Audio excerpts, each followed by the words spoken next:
এ দুনিয়া ছেড়ে চলে যাব একদিন, ঠিক কিনা? এ দুনিয়া ছেড়ে চলে যাব একদিন, মায়ারি বাঁধন ভেঙে যাবে একদিন। আসব না আমি আর এ ভুবনে কোনদিন, আসব না আমি আর এ ভুবনে কোনদিন। এ দুনিয়া ছেড়ে চলে যাব একদিন, মায়ারি বাঁধন ভেঙে যাবে একদিন, ঠিক কিনা? আরো জোরে বলেন ঠিক কিনা? এই দুনিয়ায় কেউ থাকতে পারবো না রে ভাই, কখন জানি মরণ এসে যায়, কখন জানি আজরাইল আমাদের কাছে চলে আসে। আরে ভাই, কত মানুষ রোড অ্যাক্সিডেন্ট করে দুনিয়া থেকে বিদায় হয়, আছে না নাই? কত মানুষ আগুনে পুড়ে দুনিয়া থেকে বিদায় হয়, আছে না নাই?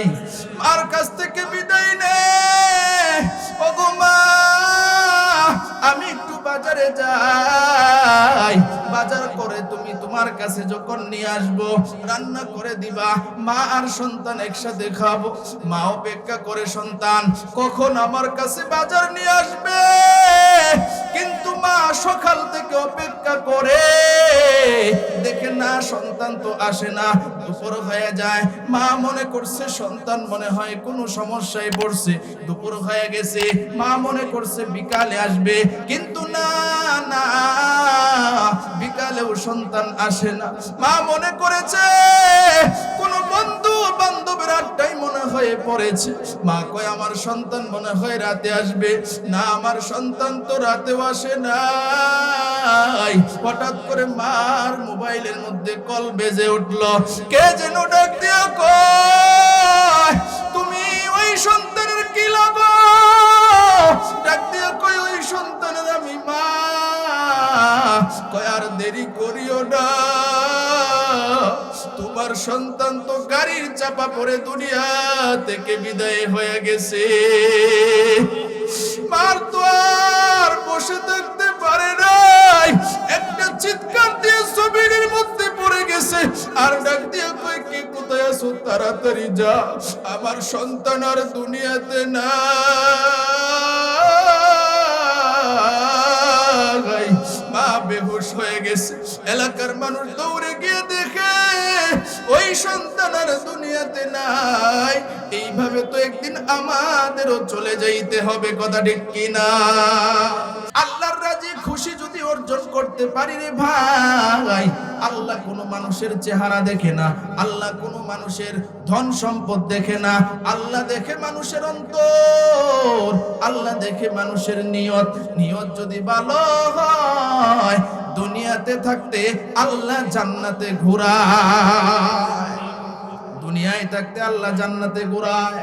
বেলাল রাদিয়াল্লাহু তাআলা আনহু নবী গেছেন মেরাজে, মেরাজে যাওয়ার পর নবী মেরাজে যখন জান্নাতে ঘুরে ওই জান্নাতের বারান্দায় দেখে হযরত বেলালের হাঁটার আওয়াজ পাওয়া যায়। সুবহানাল্লাহ, আরো জোরে কইতেন না সুবহানাল্লাহ?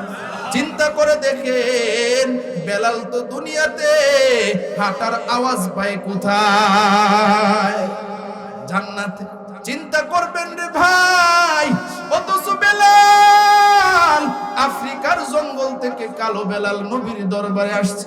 এই বেলালের এত দাম, নবী মেরাজ থেকে আসার পর বেলালে ডাকছে, হে বেলাল তোমার হাঁটার আওয়াজ পাইছি জান্নাতে, কেমনে তুমি কি আমল করো?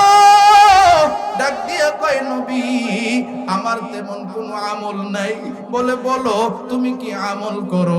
ডাক দিয়ে কয় পয়গম্বর আমি প্রতিদিন নিয়ত করি, আল্লাহর কাছে বলি আল্লাহ আমার যখন ওযু চলে যায় আমি ওযু তাড়াতাড়ি করে ফেলবো। আল্লাহু আকবার। আমার যখন ওযু চলে যায় সাথে সাথে আমি ওযু করে ফেলি। ওগো পয়গম্বর শুধু তাই নয়, ওযু করে আমি আবার তাহিয়াতুল ওযু 2 রাকাত নামাজ পড়ি। সুবহানাল্লাহ কোন শুধু তাই নয়, আমি যখন মসজিদে ঢুকি, দুখুলুল মসজিদ, 2 রাকাত নামাজ আদায় করে নবী ডাক দিয়ে কয়, আরে বেলাল, এই কয়েকটা আমল করার কারণে তোমার মর্তবা কত বড় জানো? তুমি বেলাল থাকো দুনিয়াতে, কিন্তু তোমারে আল্লাহ জান্নাতে হাঁটায়। আল্লাহু আকবার। বেলাল এত দামি, এত দামি, নবীজি যেই উঠে বহন করে জান্নাতে যাবে, এই উঠের রশি ধরে বেলাল আগে আগে নবীরে জান্নাতে প্রবেশ করাবে। আল্লাহ ডাক দিয়া কয়, ওয়াল্লাহু রাউফুম বিল ইবাদ। আল্লাহ রাব্বুল আলামিন ডাক দিয়া কয়, শুনো, যেই মানুষগুলা দুনিয়াতে আমি আল্লাহর রাজি খুশি করার জন্য দুনিয়ার সব ত্যাগ করে রে, আমি আল্লাহ তাদের উপরে রাজি খুশি হয়ে যায়। এই জন্য রে ভাই, দুনিয়ার মায়ায় পড়ে লাভ নাই। দেখেন নিজের জীবনটাকে আল্লাহর জন্য সুপর্দ করতে পারেন কিনা, নিজের জীবনটারে কিভাবে আল্লাহমুখী করতে পারবেন, এই চিন্তা ভাবনায় যদি আপনি লিপ্ত হন। আল্লাহ এত দামি, আল্লাহর জিকির এত দামি, আল্লাহর ইবাদত এত দামি, আল্লাহ এত দয়াময়। বান্দা যদি আল্লাহরে একবার ডাক দেয়, আল্লাহ সাথে সাথে বান্দার ডাকে 70 বার সাড়া দেয়। 70 বার সাড়াই দেয় রে ভাই। এই জন্য ভাই, আল্লাহর রাজি খুশি অর্জন ছাড়া আমরা জান্নাতে যাইতে পারবো না, ঠিক কিনা বলেন? এই জন্য আল্লাহর রাজি খুশি কারা কারা অর্জন করতে চায়, একটু আল্লাহরে হাত তুলে দেখাই। মাশাআল্লাহ, নারায়ে তাকবীর। আরো জোরে বলেন, নারায়ে তাকবীর।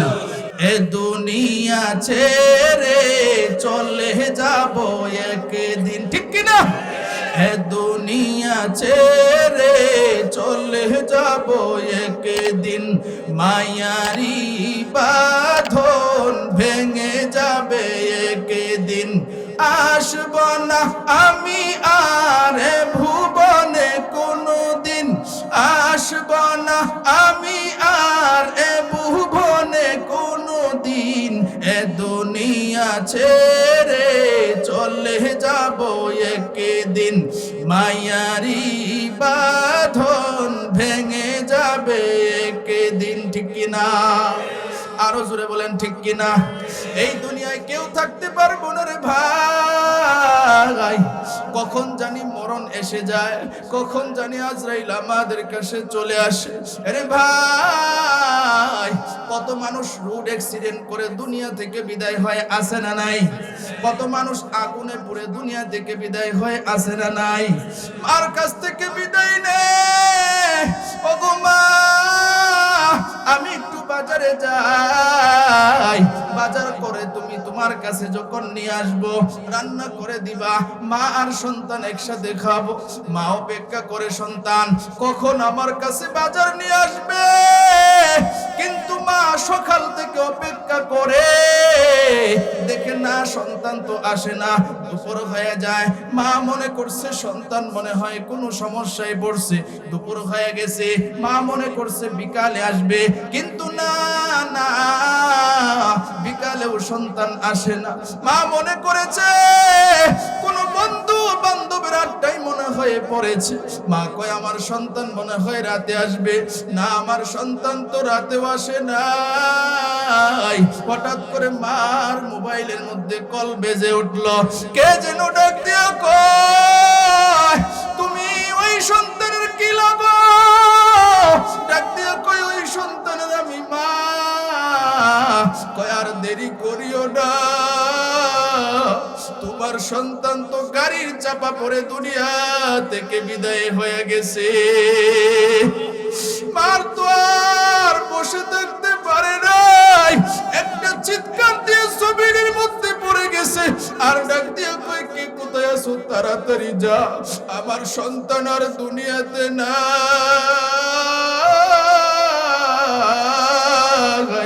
মা বেহুশ হয়ে গেছে।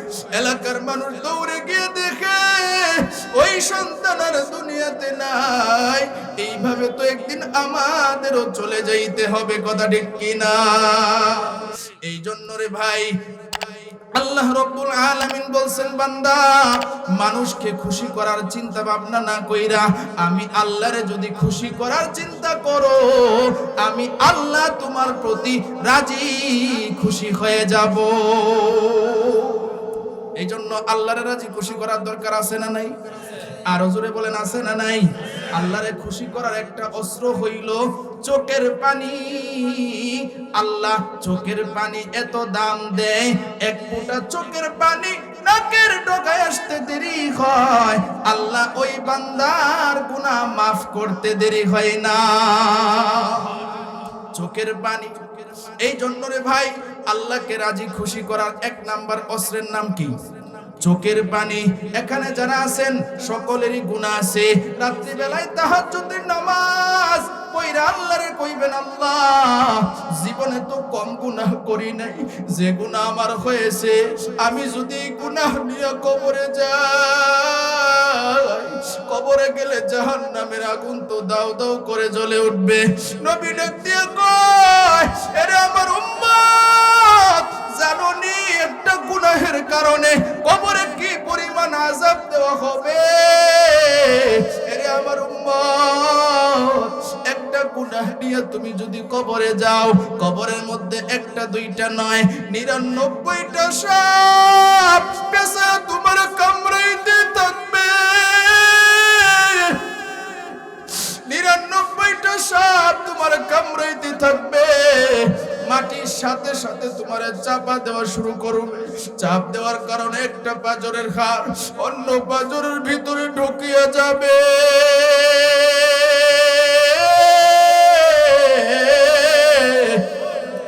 তুমি চিল্লাইবার বলবা, আল্লাহ আবার তুমি আমার দুনিয়াতে পাঠাও। আল্লাহ বলবে, না রে বান্দা, তোরে আর দুনিয়াতে পাঠাবো না, মরণ তো একবারই হয়, যতই চিল্লাস আর তোরে দুনিয়াতে পাঠাবো না। কিতাবের মধ্যে লেখে চোখের পানি শেষ হয়ে যাবে, চোখ দিয়ে রক্ত আসবে, এরপরেও আল্লাহ তার প্রতি দয়া করবে না, কারণ তার আমল নামায় শুধু গুনার গুনাহ। আরে ভাই, এই জন্য দুনিয়াতে চোখের পানি পালায়া আল্লাহরে যদি রাজি খুশি করতে পারি, আল্লাহ ডাক দিয়া কয়, বান্দা এক ফোঁটা চোখের পানি পালায়া আমি আল্লাহরে ডাক দিবি, ডাক দিতে দেরি হবে, আমি আল্লাহ তোর ডাকে 70 বার সাড়া দিতে দেরি হবে না। চিন্তা করেন। এই জন্য কারা কারা একটু আল্লাহরে ডাকবেন, হাত তুলে দেখান তো। ডাকতেন আল্লাহ, আরো জোরে আওয়াজ দিয়ে বলেন আল্লাহ, আরো জোরে আওয়াজ দিয়ে বলেন আল্লাহ, আরো জোরে আওয়াজ দিয়ে বলেন আল্লাহ। আমাদেরকে মাফ করিয়া